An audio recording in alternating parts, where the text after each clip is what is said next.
My name is Cassie. I am 23 years old. I graduated as a qualified nurse this year and was given my first position as a home nurse. My patient was an English gentleman in his early 80s who suffered from Alzheimer's. In the first meeting, the patient was given his record, and from it I could see that he was a convert to the religion of Islam, therefore he was a Muslim. I knew from this that I would need to take into account some modes of treatment that may go against his faith, and therefore try to adapt my care to meet his needs. I bought in some halal meat to cook for him and ensured that there was no pork or alcohol in the premises, as I did some research which showed me that these were forbidden in Islam. My patient was in a very advanced stage of his condition, so many of my colleagues could not understand why I was going through so much effort for him.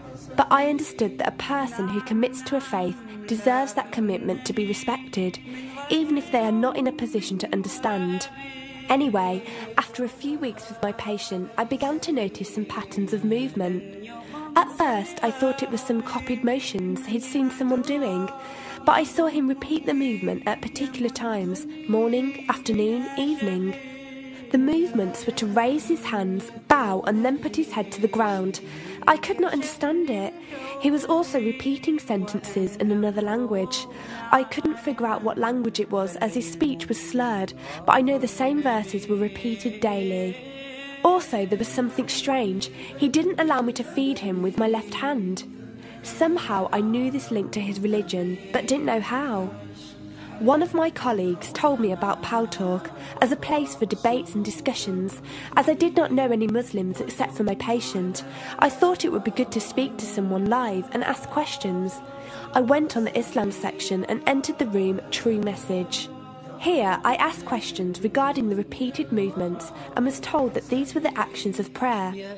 I did not really believe it until someone posted a link on the Islamic prayer on YouTube. I was shocked. A man who has lost all memory of his children, of his occupation, and could barely eat and drink, was able to remember not only actions of prayer, but verses that were in another language. This was nothing short of incredible, and I knew that this man was devout in his faith, which made me want to learn more in order to care for him the best I could. I came into the Paltalk room as often as I could, and was given a link to read the translation of the Quran and listen to it. The chapter of the bee gave me chills, and I repeated it several times a day.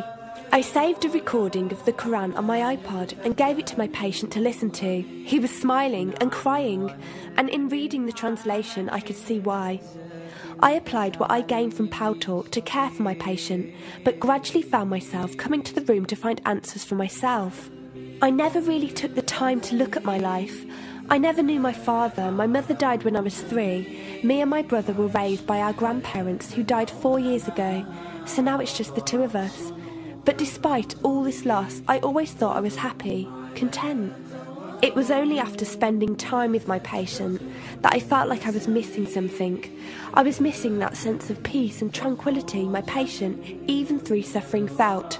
I wanted that sense of belonging and a part of something that he felt, even with no one around him. I was given a list of mosques in my area by a lady on Paltalk and went down to visit one. I watched the prayer and could not hold back my tears. I felt drawn to the mosque every day, and the imam and his wife would give me books and tapes to welcome any questions I had. Every question I asked at the mosque and on Paltalk was answered with such clarity and depth that could do nothing but accept them. I have never practiced a faith, but always believed that there was a God. I just did not know how to worship him. One evening I came onto Paltalk, and one of the speakers on the mic addressed me. He asked me if I have any questions. I said no. He asked if I was happy with the answers I was given. I said yes. He then asked what was stopping me accepting Islam. I could not answer. I went to the mosque to watch the dawn prayer. The imam asked me the same question. I could not answer.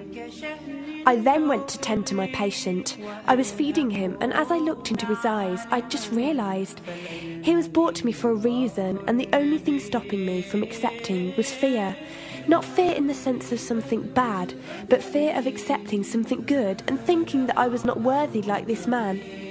That afternoon I went to the mosque and asked the imam if I could say my declaration of faith, the Shahada. There is no God except Allah. Muhammad is Allah's messenger. He helped me through it and guided me through what I needed to do next. I cannot explain the feeling I felt when I said it.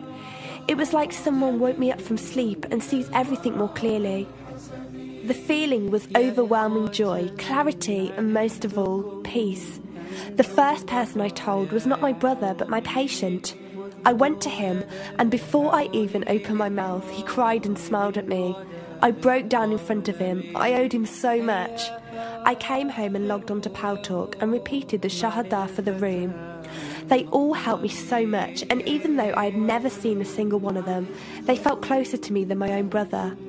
I did eventually call my brother to tell him, and although he wasn't happy, he supported me and said he would be there. I couldn't ask for any more.